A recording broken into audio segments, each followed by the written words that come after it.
Hello বন্ধুরা, কে কেমন আছো? সকলে নিশ্চয়ই ভালো আছো। এই শীতকালে সকলে ভালো থাকারই কথা। আমি নতুন একটি ভিডিও নিয়ে তোমাদের কাছে হাজির হয়েছি। হয়ে গেল বাংলার সঙ্গীত মেলা। পৌষ মেলা দেখার পর মৌরকুঞ্জে রাস্তাটা পার করেই আমি সঙ্গীত মেলায় একটু ঢুকে পড়লাম। বেশিক্ষণ অবশ্য ছিলাম না, অল্প টাইমই ছিলাম, প্রচণ্ড ঠান্ডা লাগছিল। তো যতটুকু পেরেছি আমি ভিডিও করেছি, তাই তোমাদের কাছে ততটুকুই তুলে ধরছি। ঢুকেই আমি বিশাল রবীন্দ্রনাথের স্ট্যাচুর তলায় দাঁড়িয়ে কিছুক্ষণ ভিডিও করলাম। তার পাশে অনেক পিটুইনিয়া, গ্যাদা ফুল হয়েছে, সেগুলোকে একটু ভিডিও করে নিলাম। তারপরেই হাঁটতে হাঁটতে পাশেই দেখলাম ঝর্ণা বা ফোয়ারা জলের, তার কাছে দাঁড়িয়ে একটু ভিডিও করলাম। কারণ সঙ্গীত মেলা উপলক্ষে পুরো রবীন্দ্র সদন সুন্দর করে সাজিয়েছে।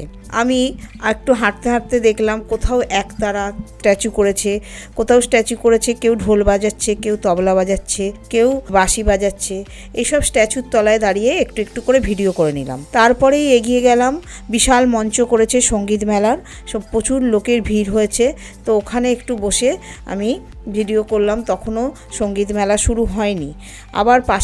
আবার কোথাও খাবার দোকান, কোথাও ব্যাগ বা জামা কাপড় বিভিন্ন রকমের নিয়ে বসেছে।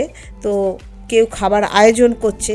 তো এইসব দেখে ভিডিও করে আমি তাড়াতাড়ি করে বাড়ি চলে আসলাম। এই ছিল সঙ্গীত মেলা। আবার নেক্সট ভিডিওতে নতুন ভিডিও নিয়ে তোমাদের সঙ্গে দেখা হচ্ছে। আজকের মতো এখানে টাটা।